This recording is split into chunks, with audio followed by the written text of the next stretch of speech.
तो हम लोग आज मोशन इन प्लेन स्टार्ट करते हैं, चैप्टर 3 मोशन इन प्लेन। मतलब काइनेमेटिक्स का ये एक दूसरा पोर्शन है। अभी हम लोग का क्या चल रहा था, इसके पहले मोशन इन स्ट्रेट लाइन पढ़ रहे थे हम लोग, motion in straight line 1 dimensional motion. अभी motion in plane 2 dimensional motion, ठीक है। मोशन इन प्लेन को वेक्टर्स बोलते हैं। चैप्टर स्टार्ट हो रहा हमारा मोशन इन अ प्लेन, ठीक है। और मोशन इन प्लेन को हम लोग बोलते हैं वेक्टर्स, ठीक। तो बच्चों वेक्टर शुरू हो रहा है, तो मोशन इन अ प्लेन और इसी को हम लोग वेक्टर्स बोलते हैं। आप इतना समझ लो कि ये चैप्टर वेक्टर्स के बारे में है। वेक्टर्स के बारे में लोअर क्लासेस में हल्का फुल्का कुछ बात आया होगा, ठीक है। कुछ सीबीएसई में बात आया होगा, शायद आईसीएसई बोर्ड में कुछ ज्यादा बात आया हो, ठीक है ना। तो वेक्टर्स क्वांटिटी के बारे में कुछ बातें आई होगी। बताइए क्या होता है वेक्टर, क्या बताएंगे आप? क्या जिसमें डायरेक्शन होगा, ठीक है। जैसे कोई एग्जांपल, वेलोसिटी वेक्टर है, और कुछ बताएंगे? डिस्प्लेसमेंट वेक्टर है, ठीक है। स्केलर क्या होता, जिसमें ओनली मैग्नीट्यूड होता, उसको क्या बोलते हैं? स्केलर बोलते हैं। चलिए अच्छा, इतना आपको पता। तो स्केलर और वेक्टर, सबसे पहले इन दोनों के बारे में थोड़ा बात करते हैं, ठीक है। तो आप जो बता रहे हैं उसी का डिस्कशन कर रहे हैं, स्केलर क्या और वेक्टर क्या है ना। तो वेक्टर तो पूरा एक चैप्टर है, बहुत डिटेल्स में हम लोग बात करने वाले हैं। सबसे पहले हम लोग वेक्टर्स में बेसिक समझेंगे, बेसिक के बाद एनसीईआरटी प्रॉब्लम सॉल्व करेंगे, फिर कुछ एचसीवी का प्रॉब्लम बनाएंगे, पीवाईक्यू बनाएंगे 4-5 साल का कम से कम वेक्टर से, ठीक है। तो आप पहले वेक्टर का बेसिक समझो, फिर हम लोग टॉपिक के साथ साथ प्रॉब्लम सॉल्व करते जाएंगे, है ना।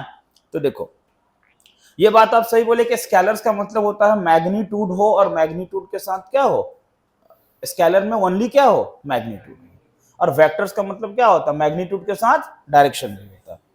देखो क्या है ना, कुछ ऐसा फिजिकल क्वांटिटी है, कुछ ऐसा फिजिकल क्वांटिटी जहां डायरेक्शन का जरूरत नहीं पड़ता, और विदाउट डायरेक्शन उसका कैलकुलेशन हो जाता है। बट कुछ ऐसा फिजिकल क्वांटिटी है जहां डायरेक्शन का नेसेसरी है, डायरेक्शन का जरूरत पड़ेगा, ठीक है। हम आपको अच्छा फिजिक्स का एग्जांपल लेके ही बताते हैं। अभी सपोज करो आपके पास 5 केजी मास हो, कितना मास हो, 5 केजी, और फिर उसमें 2 केजी कुछ कोई और दे दे। 5 केजी आपके पास है, you have 5 KG sugar and you added 2 KG extra sugar on it. What is the total mass of sugar? 7 KG, ठीक है। तो ऐसा सॉल्यूशन के लिए सिंपल अलजेब्रा का यूज हुआ। सिंपल अलजेब्रा कुछ ऐसा फिजिकल क्वांटिटी है जिसके कैलकुलेशन ऑर्डिनरी तरीके से हो सकता है, सिंपल अलजेब्रा का यूज करके हो सकता है, सिंपल अलजेब्रा का यूज करके हो सकता है। Simple addition, subtraction, multiply, divide करके हम यूज कर सकते हैं, बोर्ड मास का यूज करके कर सकते हैं। आ रही बात समझ में? अब जैसे मान लो हम ऐसा बोलते हैं, एक और एग्जांपल लेते हैं। आपके पास 2 लीटर 2 लीटर मिल्क है, 2 लीटर मिल्क में 1 लीटर वाटर को ऐड कर दिए। अरे 2 लीटर दूध है, 1 लीटर पानी डाल दिए उसमें, कितना मिल्क हो गया? 3 लीटर।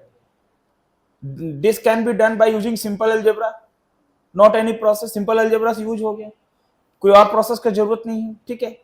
अभी बोलते हैं ना 3 केजी जो मिक्सर बना, 3 केजी मिल्क हो गया। अब उस 3 केजी में 1 केजी को फिर एक बर्तन में निकाल दो, कितना केजी बच गया? 2 केजी बच गया। क्लियर है बात? बट आपको अगर हम ऐसा बोले कि देखो कोई ऑब्जेक्ट है, इस ऑब्जेक्ट पर ना इस डायरेक्शन में हम 10 न्यूटन का फोर्स लगा रहे हैं, कितने का लगा रहे हैं? 10 न्यूटन का। और इसी ऑब्जेक्ट पर सेम टाइम में ऑपोजिट डायरेक्शन में कोई 10 न्यूटन का फोर्स लगा रहा है। अब मान लो ये F1 है, ये F2 है, और ये भी 10 न्यूटन का है। अब बताओ क्या ये बॉडी मूव करेगा? नहीं करेगा बॉडी मूव। बताओ इसका टोटल फोर्स कितना होना चाहिए? 0। क्यों 0 हुआ? क्योंकि आप बताओगे सर 10 न्यूटन इस डायरेक्शन में लगा रहे हैं आप, और 10 न्यूटन अपोजिट डायरेक्शन में लगा रहे हैं, तो डेफिनेटली इसका टोटल फोर्स 0 होगा और ये बॉडी स्टेशनरी स्टेट में होगा, बॉडी मूव नहीं करेगा। तो ये जो 0 न्यूटन आया, अगर स्केलर के पॉइंट ऑफ व्यू से सोचते, स्केलर के पॉइंट ऑफ व्यू से सोचते हैं तो यहाँ टोटल फोर्स कितना होता, 20 न्यूटन होता है। क्योंकि स्केलर में क्या होता है, हम ओनली मैग्नीट्यूड का बात करते हैं, डायरेक्शन का बात नहीं करते हैं। तो पता 10 न्यूटन इस फोर्स का मैग्नीट्यूड और 10 न्यूटन इस फोर्स का मैग्नीट्यूड, तो दोनों फोर्स मिलके कितना हुआ, 20 न्यूटन। तो फिर स्केलर से हम इसका कैलकुलेशन नहीं कर पाएंगे। तो बहुत ऐसा कैलकुलेशन है जहां सिंपल अलजेब्रा का यूज करके, सिंपल कैलकुलेशन से हम उसका सॉल्यूशन नहीं कर पाएंगे। अब यहां पर वो फेल कर गया। आप अगर स्केलर का बात करें कि सिर्फ ओनली मैग्नीट्यूड का बात करते हैं तो आप इसका आंसर को गलत लाओगे, क्योंकि यहां मैग्नीट्यूड कितना है, 20 न्यूटन हो गया, जबकि एक्चुअल में यहां पर टोटल फोर्स क्या हो रहा है, 0 हो रहा और बॉडी रेस्ट में है। तो मतलब इसको सॉल्व करने के लिए, इसके सॉल्यूशन करने के लिए एक स्पेशल अलजेब्रा का यूज होगा जिसको हम लोग वेक्टर अलजेब्रा कहेंगे। तो वेक्टर का मतलब ये होता है कि those physical quantity which have both magnitude as well as direction and also uses the method of vector algebra। यानी वेक्टर अलजेब्रा का एक अलग मेथड है, जो मेथड हम लोग 9-10 में नहीं पढ़े कभी। जैसे laws of parallelogram, triangle law, ये मिलने वाला है इस चैप्टर में। तो इस चैप्टर में कुछ खास ऐसा प्रोसेस मिलने वाला है, कुछ खास ऐसा मेथड मिलने वाला है जो हम लोग लोअर क्लासेस में नहीं पढ़े। तो बहुत ऐसा कैलकुलेशन है जो सिंपल अलजेब्रा से नहीं हो सकता। आ रही बात समझ में? एक और क्वेश्चन पूछते हैं, ये समझ गए बात? तो वेक्टर का जरूरत क्यों है, समझ गए? अरे बहुत लोग बहुत अलग अलग टाइप का एग्जाम्पल लेते हैं, हंसी मजाक वाला एग्जाम्पल ले लेंगे, इधर उधर का एग्जाम्पल ले लेंगे, ये है वो है ना। बट हम समझते हैं ना कि जो टॉपिक है, टॉपिक से रिलेटेड ही बात करना चाहिए और उससे रिलेटेड ही बात करना चाहिए, ये ज्यादा अच्छा हम लोग के लिए होता है। ठीक है, चलो अच्छा और आगे बात करते हैं। अब मान लो आपसे हम बोलते हैं, फिर से एग्जाम्पल लेते हैं कि आपके पास 5 kg है, 5 kg आपके पास पोटैटो है और 2 kg उसमें और कोई दूसरा सब्जी आप रख दिया। टोटल मास कितना हो गया बताओ, 7 kg। टोटल मास कितना हुआ, 7 kg। समझ में आ रहा बात? क्योंकि आपके दिमाग में बस मास आ रहा। अब एक क्वेश्चन पूछते, बोलते एक car is moving, car is moving. कितना क्वेश्चन आया आपके दिमाग में, कितना क्वेश्चन आया कार इज मूविंग बोलने से? क्या क्या क्वेश्चन आया? दो ऐसा क्वेश्चन बताओ, कार इज मूविंग से क्या दिमाग में आ रहा बात, क्या पूछना चाहते हो? कार इज मूविंग क्या पूछना चाहते हो? नहीं, आप सबसे पहले ये बोल सकते हो ना, sir in which direction car is moving, in which direction car is moving, ये क्वेश्चन आता। दूसरा क्या पूछोगे, हाँ how fast the car is moving, how fastness यानी what is the speed of car. तो अब क्या यहां पर स्पीड ऑफ कार मतलब उसका क्या है, मैग्नीट्यूड, और किस डायरेक्शन में कार जा रहा है वो क्या है, उसका डायरेक्शन। तो when a car is moving we require both magnitude as well as direction, है ना। तो in most of the phenomenon vector algebra is used to describe physical quantity, calculation of physical quantity. Physical quantity को calculate करने के लिए vector algebra का use हम लोग करेंगे, है ना। तो वेक्टर का काफी यूज है, बस इतना मत समझो कि only direction, only direction, direction के साथ साथ मैग्नीट्यूड और डायरेक्शन, मतलब ऐसा कॉन्सेप्ट है ना कि विदाउट डायरेक्शन हम उसका कैलकुलेशन कर ही नहीं पाएंगे। कार इज मूविंग तो in which direction car is moving, how fast the car is moving, तो उसका मैग्नीट्यूड भी चाहिए, उसका डायरेक्शन भी चाहिए। जैसे यहाँ पर फोर्स का मैग्नीट्यूड भी चाहिए था और उसका डायरेक्शन भी चाहिए था। आ रही बात समझ में? तो बहुत ऐसा फिजिकल क्वांटिटी है जिसका कैलकुलेशन करने के लिए मैग्नीट्यूड के साथ साथ डायरेक्शन का जरूरत होता है, उसको हम लोग वेक्टर क्वांटिटी बोलते हैं। क्या बोलते हैं उसको, वेक्टर क्वांटिटी। ठीक है, तो स्केलर और वेक्टर में समझ में आ रहा बात। आपको आगे चल के एक और क्वांटिटी मिलेगा जिसको टेंसर क्वांटिटी बोलते हैं, बट अभी उसके बारे में आपको बात नहीं करना है। टेंसर क्वांटिटी क्या होता है, टेंसर क्वांटिटी वो होता है जिसमें बहुत सारे डायरेक्शन होते हैं, मतलब एक दो डायरेक्शन नहीं होगा, मल्टीपल डायरेक्शन होगा। अभी सपोज करो फोर्स इस बोर्ड पे लगा रहे, force acting on the area. अब फोर्स लगा रहे हैं ना, तो फोर्स एक ही डायरेक्शन में से हाथ से फोर्स लगाएं, बहुत सारे डायरेक्शन में फोर्स लगा, मल्टीपल डायरेक्शन फोर्स का मिला, है ना। वैसे क्वांटिटी को सॉल्व करने के लिए आगे हम लोग एक टेंसर क्वांटिटी का यूज करते हैं, बट अभी हमारा स्केलर और वेक्टर का ही बात होता है, ठीक है। तो जहां मल्टीपल फोर्स मल्टीपल डायरेक्शन होगा वहां पर एक टेंसर क्वांटिटी का यूज हम लोग करेंगे, ठीक है। बट अभी हम लोग बात करेंगे scalar quantity and vector quantity. Clear है क्या बता रहे हैं, ठीक है। तो स्केलर को क्या डिफाइन करेंगे आप, स्केलर को क्या डिफाइन करेंगे, those physical quantity which have only magnitude but no direction, उसको क्या बोलेंगे, स्केलर क्वांटिटी। क्या क्या एग्जांपल होगा, स्पीड होगा, डिस्टेंस होगा, और मास होगा स्केलर, वर्क होगा स्केलर, ठीक है ना, सब स्केलर क्वांटिटी। लिखो पहले स्केलर क्वांटिटी, लिखो लिखो स्केलर क्वांटिटी, स्केलर क्वांटिटी,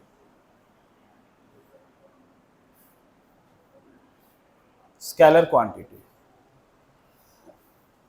ठीक है। लिखिए स्केलर क्वांटिटी में those physical quantity, those physical quantity which have only magnitude, which has कर दो, which has only magnitude, which has only magnitude are called scalar quantity, are called scalar quantity, scalar quantity, scalar quantity। Example में लिखो, आप जो example दे रहे थे वही लिखिए, लिखिए distance, speed, distance, speed, work, है ना, ये सब स्केलर है ना, एटसेट्रा कर दो। और भी लिख सकते हो, दिमाग में कुछ बात आ रहा था, ठीक है। तो स्केलर क्वांटिटी है। अब लिखो vector quantity, vector quantity, vector quantity लिखिए, लिखिए दोज फिजिकल क्वांटिटी, वेक्टर में those physical quantity, those physical quantity which has both, which has both, which has both magnitude, magnitude as well as direction, magnitude as well as direction are called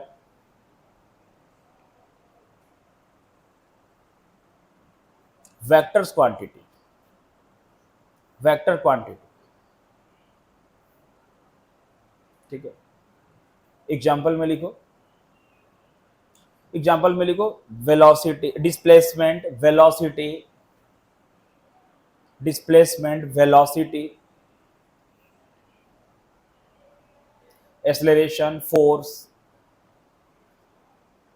etcetera. इसको हम लोग vector quantity बोलते हैं। क्या बोलते हैं इसको, vector quantity. बात समझ में आ रहा है। अभी देखो एक बात और लिख लो इसमें, वेक्टर क्वांटिटी में एक पॉइंट और लिखो। देखो बहुत लोग ना डिफरेंस भी करते हैं, स्केलर में 5-6 पॉइंट, वेक्टर में जरूरत नहीं है। हम लोग ना पूरा चैप्टर पढ़ेंगे ना, तो पूरे चैप्टर में ना पढ़ने के बाद ना आप ना डिफरेंस खुद बताओगे, सर इतना इतना डिफरेंस है स्केलर वेक्टर में।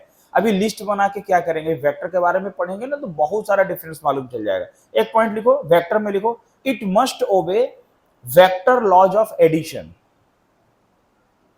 It must obey vectors laws of addition। ये क्या ओबे करना चाहिए बताओ, वेक्टर का, वेक्टर्स लॉज ऑफ एडिशन को ओबे करना चाहिए। क्लियर है बात ना, जैसे एडिशन का करना चाहिए, सब्ट्रैक्शन का करना चाहिए, मल्टीप्लाई, लेकिन एडिशन मस्ट है करना चाहिए। अच्छा एक बात और बताना था, अभी वेक्टर के बारे में क्या डिफाइन हुआ, जिसका मैग्नीट्यूड हो और डायरेक्शन, उसको क्या बोलते हैं, वेक्टर क्वांटिटी, ठीक है। बट अगर मान लो इसका ऑपोजिट अगर बात करें हम, कि डायरेक्शन है, डायरेक्शन है, जरूरी नहीं है कि डायरेक्शन होने के बाद वो वेक्टर क्वांटिटी हो। बहुत ऐसा फिजिकल क्वांटिटी है जिसमें डायरेक्शन है, ठीक है, मैग्नीट्यूड भी है, लेकिन हम लोग उसके स्केलर क्वांटिटी में कैटेगराइज करते हैं। फिर वही बात, क्यों ऐसा? अभी सपोज करो electric current, electric current has both magnitude as well as direction. आप पढ़े होंगे ना इलेक्ट्रिक करंट का डायरेक्शन पॉजिटिव से नेगेटिव चार्ज की ओर, 10th में पढ़े होंगे, 12 में पढ़ोगे। फिर मान लो ऐसा कोई बैटरी से लगा दिया, करंट का फ्लो हो रहा, तो बैटरी से करंट का फ्लो प्लस से माइनस में हो रहा, बिल्कुल, तो डायरेक्शन तो है इलेक्ट्रिक करंट का, और उसका मैग्नीट्यूड है कितना एम्पियर का करंट फ्लो करता है, ठीक है ना, तो डायरेक्शन है। बट इलेक्ट्रिक करंट का जो कैलकुलेशन होगा ना, वो सिंपल अलजेब्रा के मेथड से होगा। इलेक्ट्रिक करंट का कैलकुलेशन के लिए वेक्टर का मेथड यूज ही नहीं होगा, सिंपल अलजेब्रा करेंगे। सपोज करो 5 एम्पियर प्लस 5 एम्पियर 10 एम्पियर, ऐसा। तो अगर ऐसा कोई फिजिकल क्वांटिटी है जिसका डायरेक्शन है बट वो फिर भी वेक्टर्स के लॉ का ओबे नहीं करता है, तो उसको स्केलर के कैटेगरी में रखना, उसको वेक्टर नहीं स्केलर के कैटेगरी में रखना, ठीक है। तो कंडीशन क्या है? कंडीशन ये है ना कि मैग्नीट्यूड और डायरेक्शन के साथ साथ जो हमारा वेक्टर अलजेब्रा, अभी क्या बात कर रहे थे, वेक्टर अलजेब्रा, स्केलर के सॉल्यूशन के लिए सिंपल अलजेब्रा यूज होता है, बट वेक्टर के सॉल्यूशन के लिए सिंपल अलजेब्रा यूज नहीं होता, उसके लिए एक स्पेशल अलजेब्रा यूज होगा जिसको वेक्टर अलजेब्रा बोलेंगे। अगर मान लो मैग्नीट्यूड के साथ डायरेक्शन है बट वो वेक्टर्स के लॉ का ओबे नहीं करता, तो उसको बोलते हैं हम लोग स्केलर क्वांटिटी।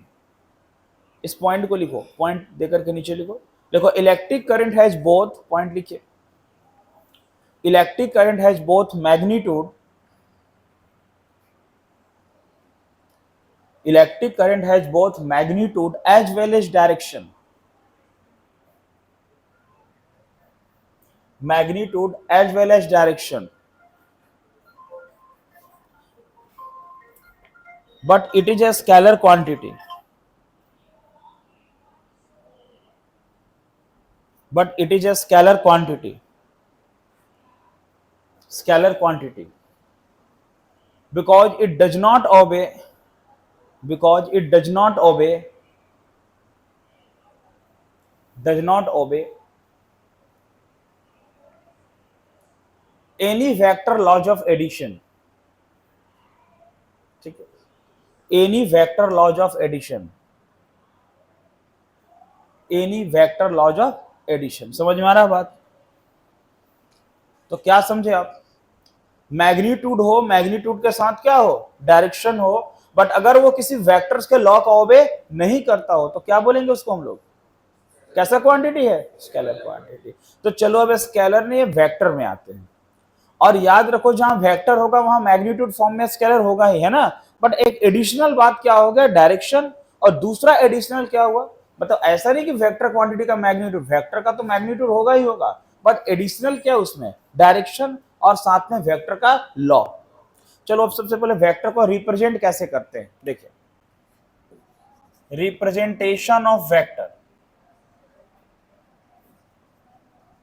बताइए कैसे करते हैं? हाँ, vector is denoted by, vector is denoted by, कैसे डिनोट करेंगे? पुटिंग एन एरो, वेक्टर को डिनोट करेंगे एरो साइन देके, कहां पर? ओवरहेड,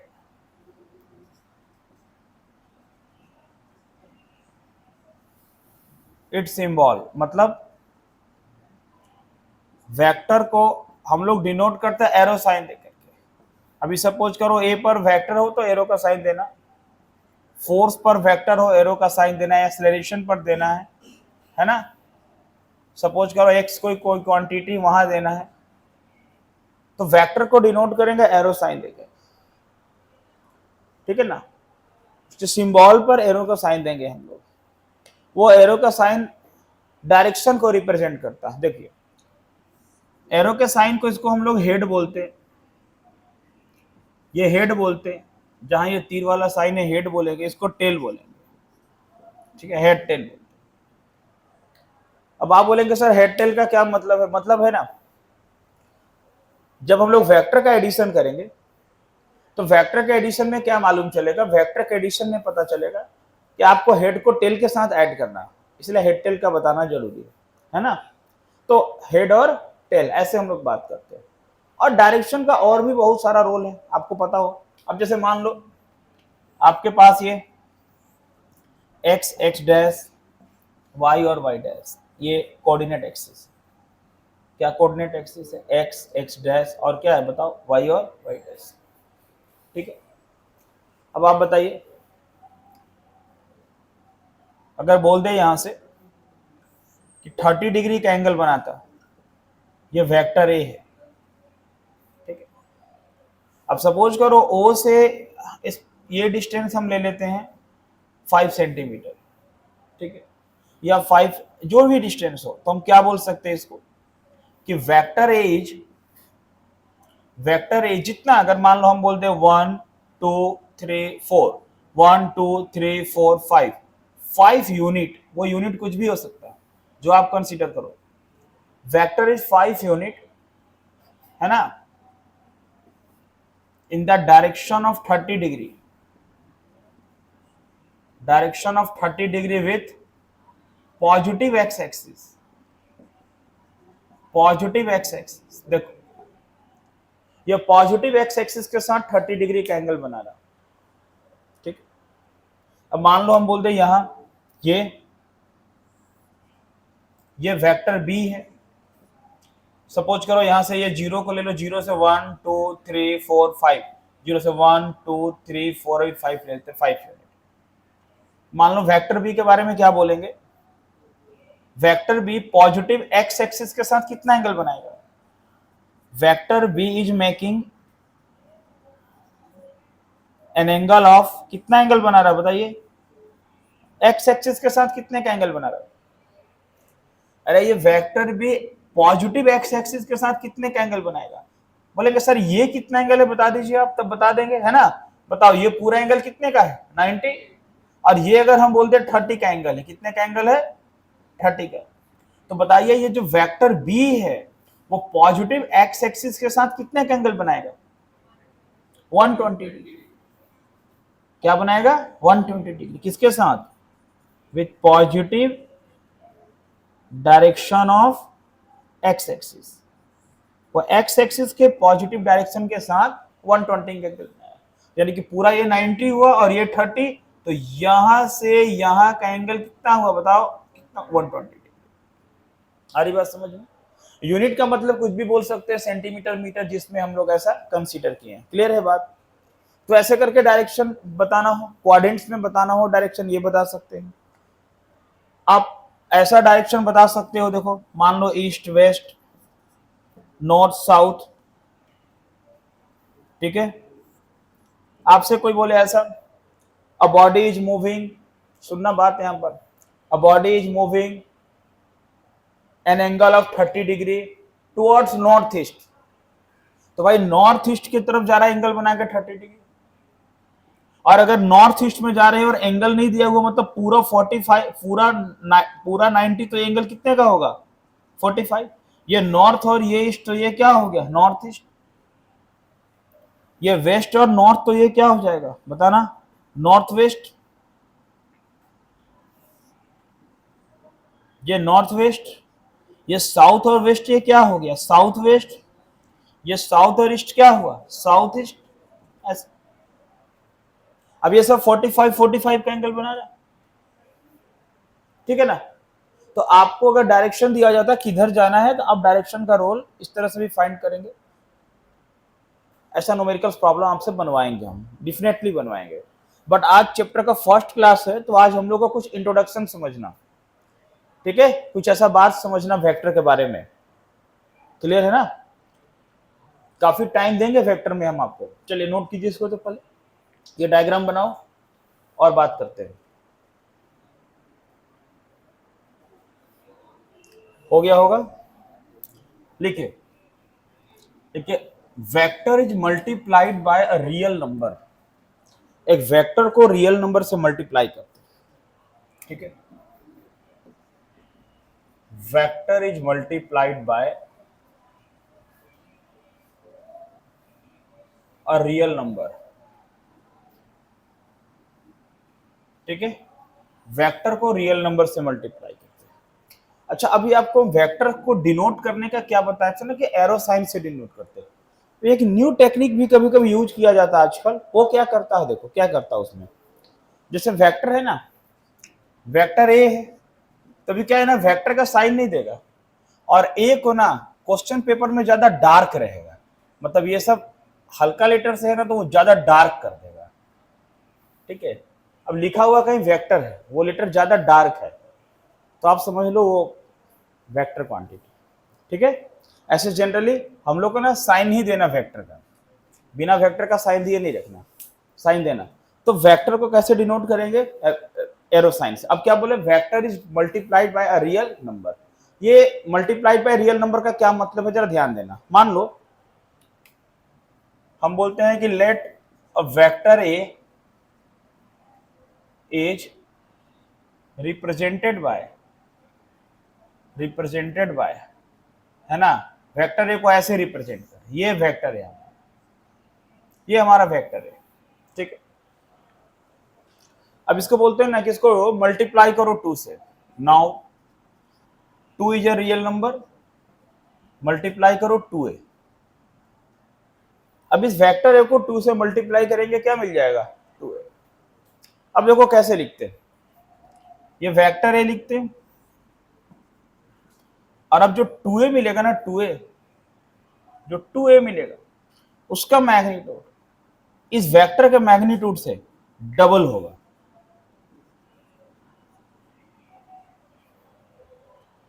मतलब स्केल से अगर ये 5 सेंटीमीटर का लाइन था, ये वेक्टर है, और आपने 2 से मल्टीप्लाई किया, तो जो 2a है वो 10 सेंटीमीटर का लाइन है,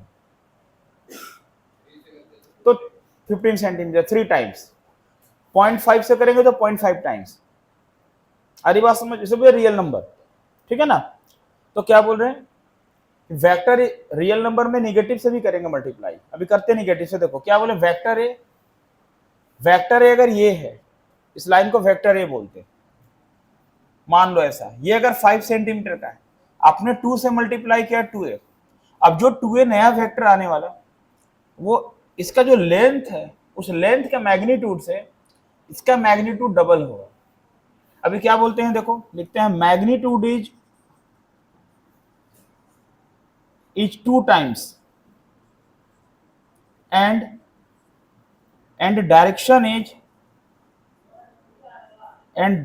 इज अलोंग वेक्टर।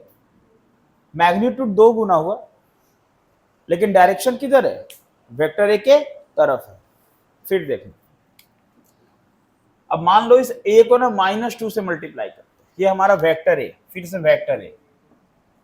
अब बोलते हैं now vector is multiply by -2, क्या मिला, -2, क्या मिल गया, -2। अब क्या करेंगे, देखो वेक्टर ए का ये डायरेक्शन वेक्टर ए होगा, अभी 2a है बट माइनस में 2 है, मैग्नीट्यूड अगेन डबल होगा, मतलब मैग्नीट्यूड फिर से इसका डबल हो जाएगा ऐसे। अगर ये लेंथ 5 सेंटीमीटर का है तो फिर से 10 सेंटीमीटर हुआ, बट डायरेक्शन अपोजिट हुआ। अरे बात समझो, डायरेक्शन क्या हुआ, अपोजिट हुआ।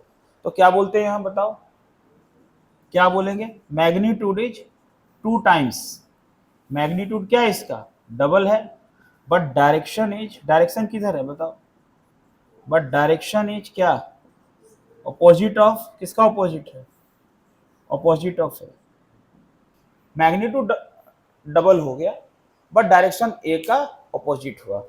मतलब देखो वेक्टर का एक और यूज बताते हैं, आप में से कोई सिविल इंजीनियरिंग करेगा ना आगे चल के, सिविल इंजीनियरिंग, तो वेक्टर का बहुत ज्यादा रोल आने वाला। नहीं, बायोलॉजी वाले बच्चे मत सोचो कि हमको इंजीनियरिंग नहीं करना है, तब भी यूज है वेक्टर का, ठीक है ना, क्योंकि नीट में एंट्री के लिए फिजिक्स में अच्छा मार्क्स होना बहुत जरूरी है, ठीक है ना। जिनका फिजिक्स अच्छा नहीं होता उनको नीट में एंट्री बहुत कम मिलता है। क्यों कम मिलता है, क्योंकि केमिस्ट्री और बायोलॉजी में पता चला आप जितना लाए उतना बहुत कोई लाया, बट फिजिक्स में आप अगर ज्यादा लाते हैं तो डेफिनेटली आपका सिलेक्शन फिक्स है। इसलिए जिसका बायो है ना उसको फिजिक्स स्ट्रांग रखना होगा, नीट में जाना है तो ये बात ध्यान में रखना, ठीक है ना।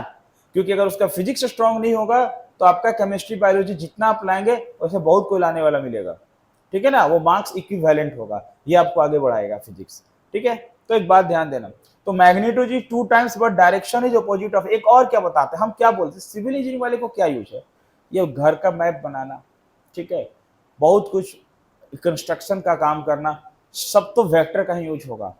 मतलब वेक्टर एक ऐसा फिजिक्स है जो कॉपी पेन में कैलकुलेशन करते हैं, कॉपी पेन से कैलकुलेशन करके यूज करते हैं, उसका पेपर में कैलकुलेट करते हैं, बड़ा बड़ा प्रोजेक्ट को पेपर में ही बनाएंगे। आप बोलेंगे सर उतना बड़ा प्रोजेक्ट को पेपर में कैसे बनाएंगे, मान लो ऐसा ऐसा हम कर लेते हैं, ऐसा एक स्केल लेते हैं और बोल देते हैं ना कि देखो ये जो है ना 1 सेंटीमीटर का लाइन है ओए, ये वेक्टर ए है, सपोज करो इसको हम वेक्टर ए बोल रहे हैं और वेक्टर ए है 1 सेंटीमीटर। अब मान लो ऐसे बोलते हैं कि टेक, ऐसा बोलते हैं 1 सेंटीमीटर जो है ना वो 5 किलोमीटर के बराबर है मान लो, ठीक है।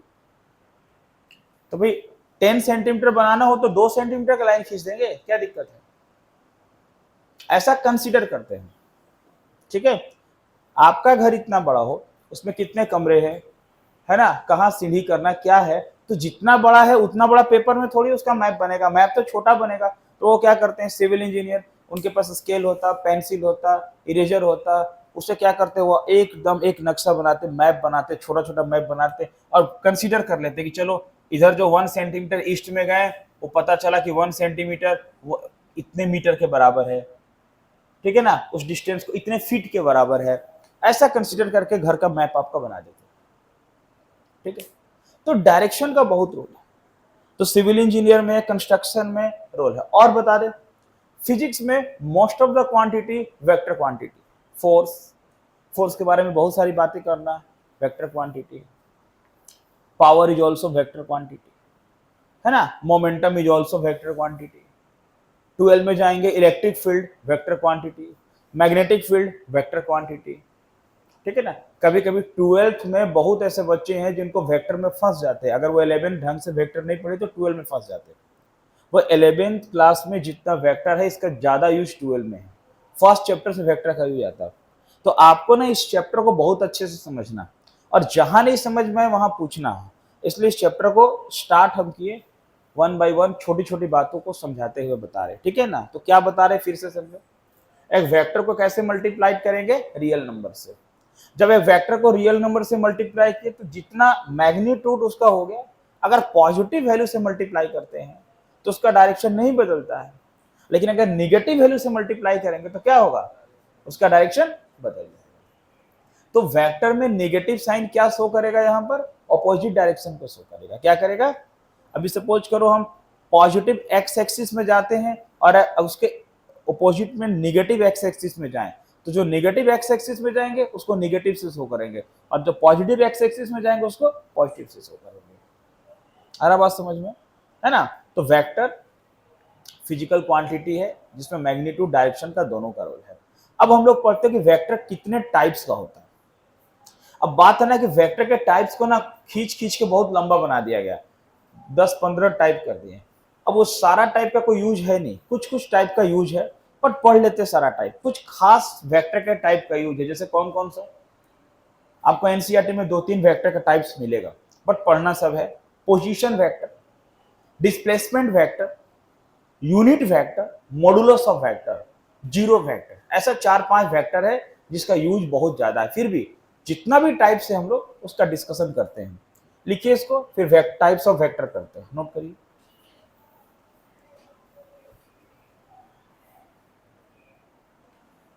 Types of vector, types of vector,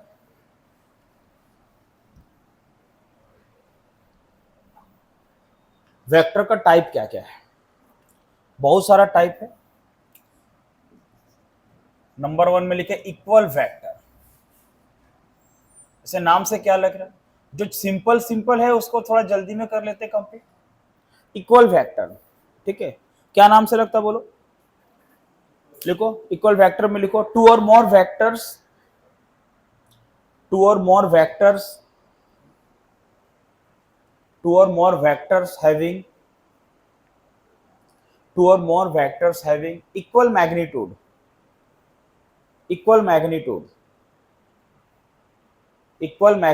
and same direction. हाँ, इक्वल मैग्नीट्यूड, हाँ, एंड सेम डायरेक्शन या and are in same direction, ठीक है, लिखो and same direction are called equal vector. देखो इक्वल वेक्टर का मीनिंग क्या है कि दोनों वेक्टर का मैग्नीट्यूड क्या होना चाहिए, सेम होना चाहिए, और डायरेक्शन भी क्या होना चाहिए, इक्वल होना चाहिए। देखो ऐसे सपोज करो वेक्टर ए और ये दोनों वेक्टर बी, ये दोनों इक्वल वेक्टर है, vector A is equal to vector B. बोलेगा सर ये कुछ खास बात तो नहीं है, सिंपल है। हाँ बात तो सिंपल है, बट कंडीशन क्या है ना, कंडीशन है ना कि both vector should B same physical quantity. अब ऐसा नहीं हो सकता कि कोई वेक्टर ए फोर्स है और वेक्टर बी वेलोसिटी है, तो फोर्स वेलोसिटी का इक्वल बोल के इक्वल वेक्टर नहीं बोल सकते। अब सपोज करो 10 न्यूटन का फोर्स है और 10 मीटर पर सेकंड का वेलोसिटी है, तो वो इक्वल वेक्टर नहीं है। या तो दोनों फोर्स होना चाहिए या दोनों वेलोसिटी होना चाहिए, यानी कि both vector should be of same types of physical quantity. आ रही बात समझ में? सेम टाइप का क्वांटिटी होगा तो उसको क्या बोल देंगे हम लोग, इक्वल वेक्टर। देखो डायग्राम बना लीजिए इक्वल वेक्टर का।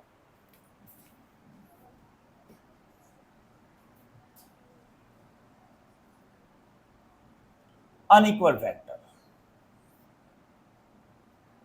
या अनइक्वल वेक्टर को निगेटिव वेक्टर भी बोलते हैं। अनइक्वल वेक्टर को निगेटिव वेक्टर बोलते हैं। अब देखो यहां पर ना डिफिनेशन खुद से लिख लेना, सिंपल बात है, मैग्नीट्यूड सेम होना चाहिए दोनों वेक्टर का, बट डायरेक्शन क्या होना चाहिए, ऑपोजिट होना चाहिए। अगर मान लो एक वेक्टर ए है और दूसरा वेक्टर बी है, मैग्नीट्यूड में दोनों सेम है बट डायरेक्शन ऑपोजिट है, तो आप उसको बोलेंगे अनइक्वल वेक्टर या फिर निगेटिव वेक्टर। मतलब दोनों वेक्टर का मैग्नीट्यूड सेम है बट डायरेक्शन ऑपोजिट है ना, जिसको बोलेंगे अनइक्वल वेक्टर या फिर इसको क्या बोलेंगे, निगेटिव वेक्टर। ये दूसरा। तीसरा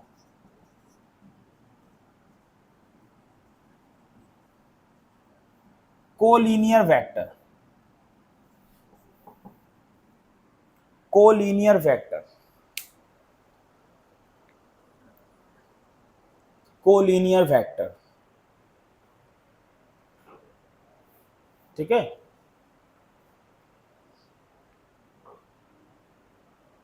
कोलिनियर वेक्टर क्या लगता नाम से, कोलिनियर का मतलब एक ही लाइन में होना चाहिए, उसको क्या बोलेंगे हम लोग, कोलिनियर वेक्टर। लिखो इसका डेफिनेशन बोल रहे हैं, ये हो गया, ठीक है, लिखिए इसमें, लिखिए टू और मोर वेक्टर्स, टू और मोर वेक्टर्स, टू और more vectors having,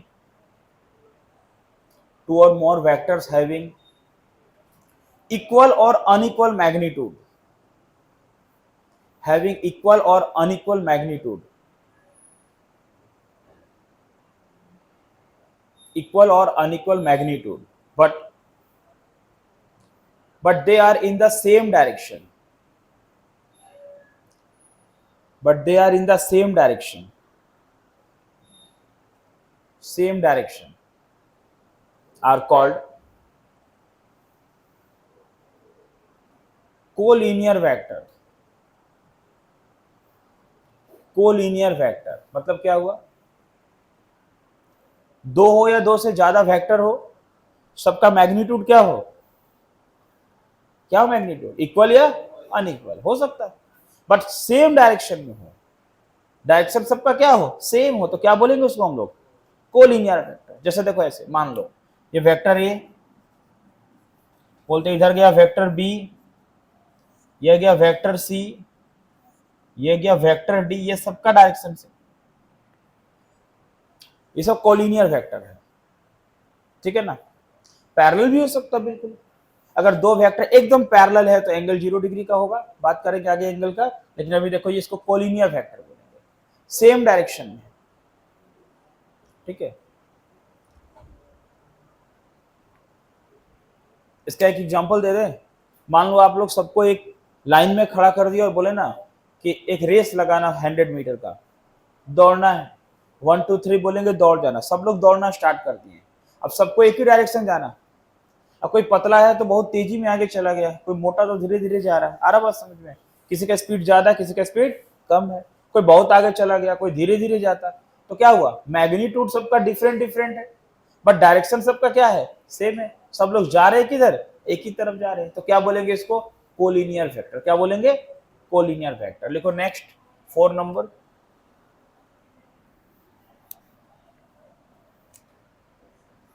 coplanar vector. Coplanar vector, coplanar vector नाम से क्या लगता, कोप्लेनर वेक्टर क्या होना चाहिए, सेम प्लेन में होना चाहिए, सेम प्लेन में होना चाहिए, है ना। मतलब एक ही प्लेन में होना चाहिए। लिखो कोप्लेनर का, लिखो कोप्लेनर वेक्टर।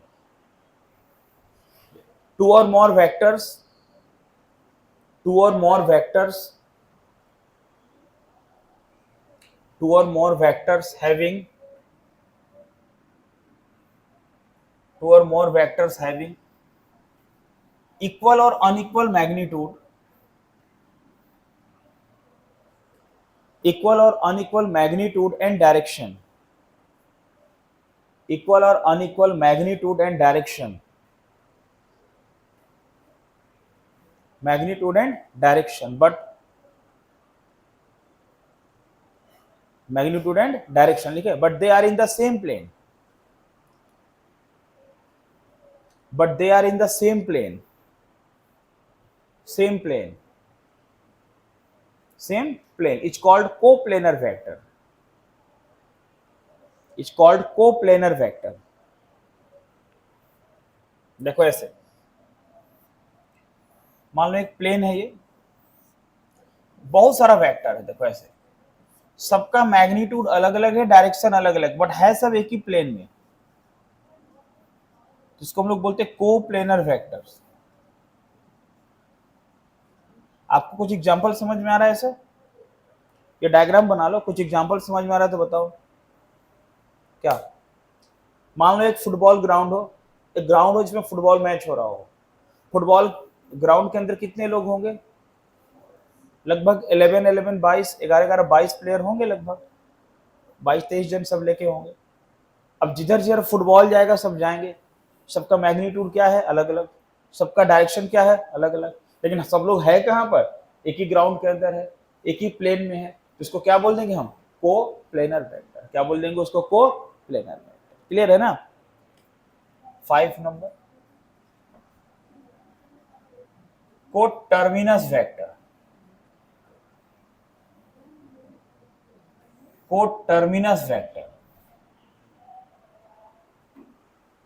अब ये सब का ना सिर्फ नाम जान लेना है, कुछ कुछ डिफाइन कर लेना है, मीनिंग समझना है ना। तो नाम से क्या लगता है आपको, को टर्मिनस का मतलब क्या, सब एक ही पॉइंट पे आके मिलना चाहिए, है ना। और ऐसा चौक हो जहां पे सबको ही आता हो, वहां आना ही है सबको, है ना। लिखो को टर्मिनस में, लिखो देखो टू और मोर वेक्टर्स, लिखिए को टर्मिनस में लिखिए, टू और मोर वेक्टर्स, टू और more vectors having common terminal point,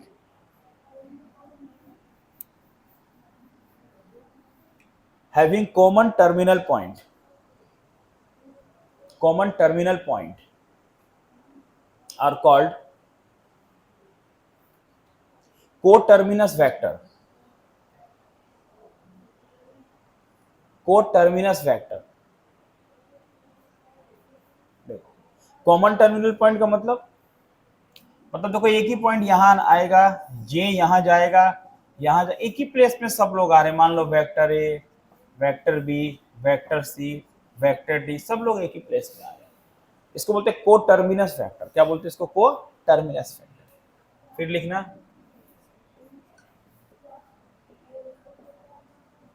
को इनिशियल वेक्टर,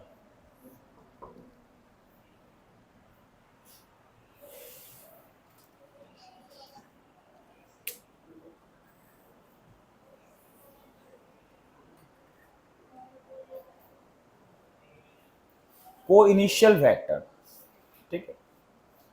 नाम से क्या लगता है को इनिशियल वेक्टर क्या है?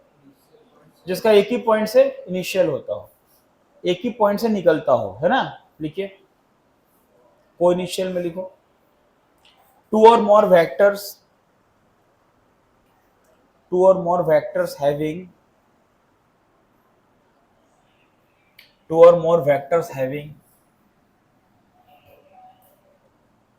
common initial point common initial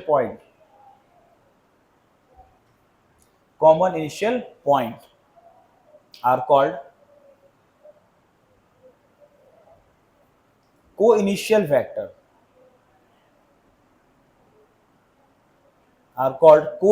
vector, क्या बोले? उसका इनिशियल पॉइंट क्या होना चाहिए? कॉमन होना चाहिए।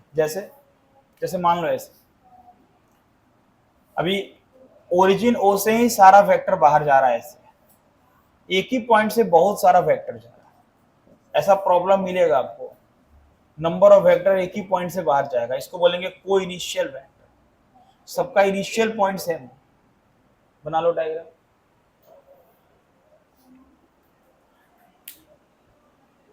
है ना।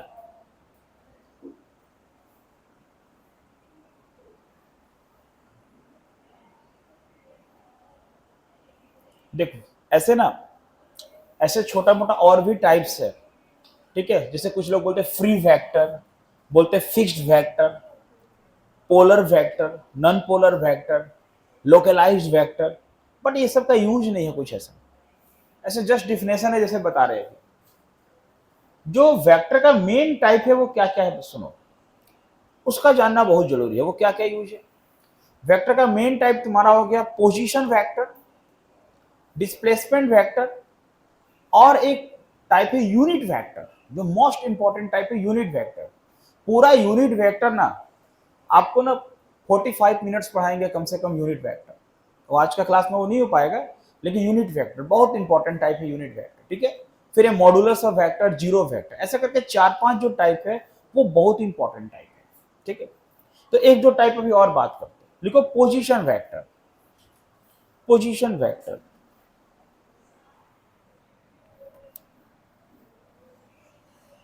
पोजीशन वेक्टर, ठीक है। अब क्या होता है पोजीशन वेक्टर? पोजीशन वेक्टर का मतलब क्या है? पोजीशन बताना, किसी वेक्टर का पोजीशन बताना। कहां बताना? चैप्टर का नाम क्या था स्टार्ट किए तो? Motion in plane. प्लेन का मतलब टू डायमेंशनल, मतलब एक्स एक्सिस के साथ वाई एक्सिस, ठीक है ना। तो भाई किसी का रेफरेंस चाहिए, किसका रेफरेंस चाहिए? तो ओरिजिन का रेफरेंस चाहिए। किसका रेफरेंस चाहिए? अगर आपको बोलते हैं ना वेक्टर को मोशन इन वन डायमेंशन में क्यों नहीं पढ़े, क्योंकि मोशन इन प्लेन वेक्टर है। प्लेन का मतलब 2D है, टू डायमेंशनल मोशन का बात कर रहे हैं। इस चैप्टर में और आपको क्या क्या पढ़ना है? वेक्टर पढ़ना है, साथ में आपको प्रोजेक्टाइल मोशन पढ़ना है, सर्कुलर मोशन पढ़ना है। काफी बड़ा चैप्टर है ये काफी बड़ा चैप्टर है। इसमें 3-3 पोर्शन है। एक प्रोजेक्टाइल मोशन का अलग पार्ट है इसके साथ जुड़ा हुआ, वेक्टर के छोड़ करके। फिर एक सर्कुलर मोशन का पार्ट जुड़ा हुआ इसके साथ में, ठीक है ना। तो तुम लोग वेक्टर स्टार्ट किया है। तो पोजीशन का मतलब है ना कि पोजीशन बताना, ओरिजिन के रेफरेंस में पोजीशन बताना, और एक्स वाई प्लेन में पोजीशन बताना। मतलब मान लो ये पॉइंट P है, इसका पोजीशन बताना है, तो इसका पोजीशन बताने के लिए हम लोग एक X Y perpendicular line draw करते हैं, और ये ओरिजिन का बात करते हैं। यानी ये परपेंडिकुलर लाइन ड्रॉ किए हम लोग, ये परपेंडिकुलर लाइन ड्रॉ किए, ये ओरिजिन है। अब ओरिजिन से ये जो P पॉइंट है, इस पॉइंट को मिला दिया ऐसे हम लोग। अब O से P का जो डिस्टेंस था वो R है। अब ये OP को डिस्टेंस नहीं बोल करके हम लोग बोलेंगे OP, vector OP is equal to R, और इसको बोलेंगे पोजीशन वेक्टर। क्या बोलेंगे इसको? Position vector. अब आपको बता दें कि पोजीशन वेक्टर का कॉन्सेप्ट अभी यूनिट वेक्टर के साथ भी मिलेगा, IJ के कैप के साथ, बट अभी यहां बता दें तो क्या बोले, ऐसा वेक्टर जो पोजीशन बताएगा, किसी पार्टिकल का पोजीशन बताएगा। कहां बताएगा पोजीशन? प्लेन में। कहां बताएगा? प्लेन। प्लेन मतलब टू टू डायमेंशन में पोजीशन बताएगा, किसके रेफरेंस है, ओरिजिन के रेफरेंस, क्या बोलेंगे उसको हम लोग, पोजीशन वेक्टर बोलेंगे। लिखो डेफिनेशन लिखना हो तो लिखो, a vector which gives the a vector which gives the position of a particle position of a particle position of a particle in a plane position of a particle in a plane position of a particle in a plane with reference to origin with reference to origin with reference to origin is called position vector। क्या बोलेंगे उसको हम लोग, position vector. तो ऐसा vector जो particle का position बताएगा, कहां बताएगा, प्लेन में, किसके रेफरेंस है, एक्स वाई प्लेन में ओरिजिन, उसको क्या बोलेंगे, पोजीशन वेक्टर। डायग्राम बना लो, ये पोजीशन वेक्टर का डायग्राम बनाओ।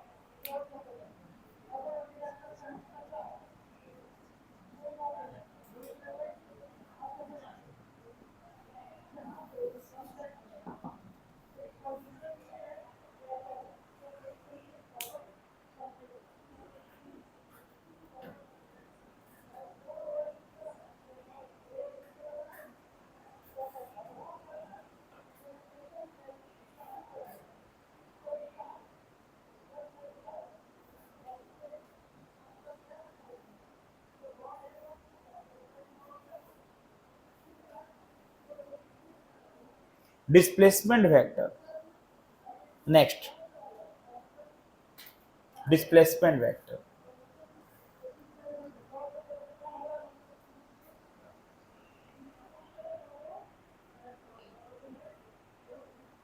तो पोजीशन वेक्टर समझ गए, अब क्या हो रहा है, डिस्प्लेसमेंट वेक्टर।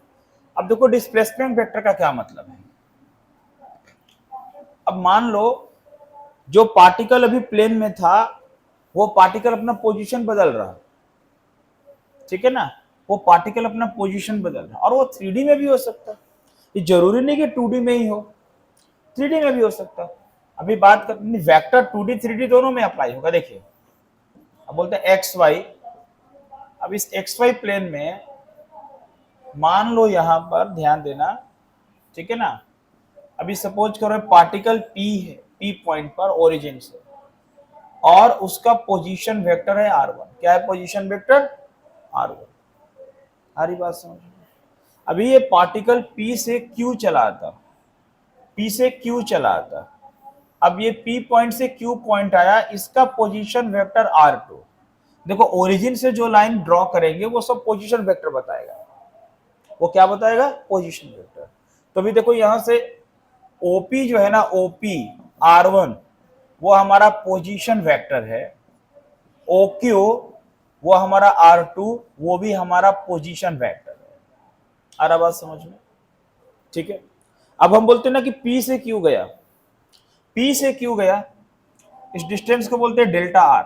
मान लो ये डेल्टा r डिस्टेंस ट्रेवल किया है, यानी डिस्प्लेसमेंट आ रहा। तो अगर ऐसा बोलते हैं ना कि P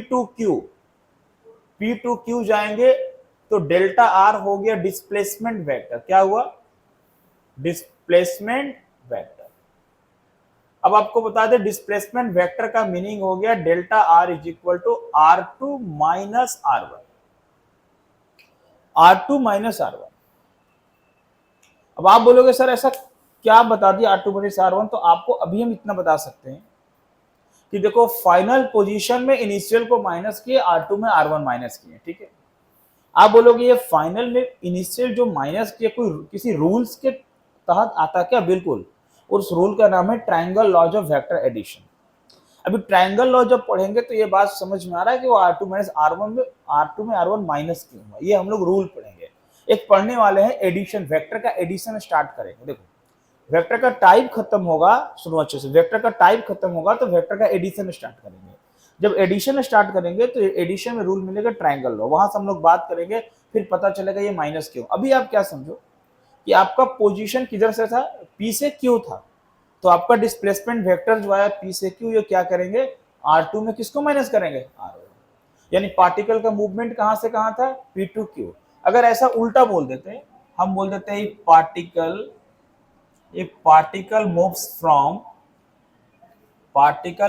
from Q to P।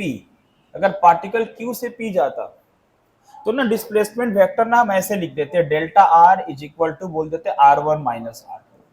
ठीक है ना। तो आप ऐसे समझो, किसी पार्टिकल का पोजीशन बताएंगे ओरिजिन के रिफरेंस में तो पोजीशन वेक्टर, और अगर वो अपना पोजीशन चेंज करेगा, आ रही बात समझ में, तो वहां उस हो जाए डिस्प्लेसमेंट वेक्टर। और पोजीशन चेंज करने में डिस्प्लेसमेंट वेक्टर में फाइनल में इनिशियल को क्या कर रहे हैं, माइनस कर रहे हैं। हालांकि ये रूल से अप्लाई हो, या रूल अप्लाई हो रहा है, बट रूल अप्लाई पढ़ेंगे, ट्रायंगल और एडिशन स्टार्ट करेंगे तो रूल पढ़ेंगे, आपको और क्लियर समझ में आएगा। अभी आप समझो कि हम लोग माइनस किए, P से Q जाने के बाद R2 माइनस R1, और Q से अगर P जाते तो क्या होगा, R1 minus R2। This is the displacement vector. लिखिए, इसको नोट कीजिए।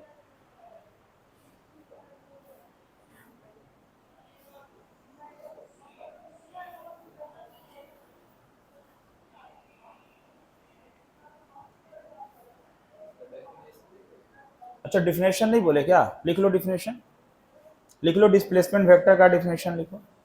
लिखो, the change in position of a particle, the change in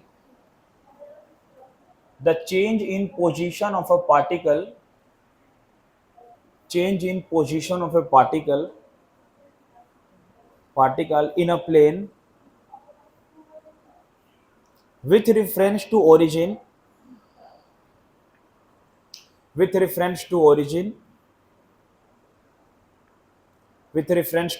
is called displacement vector।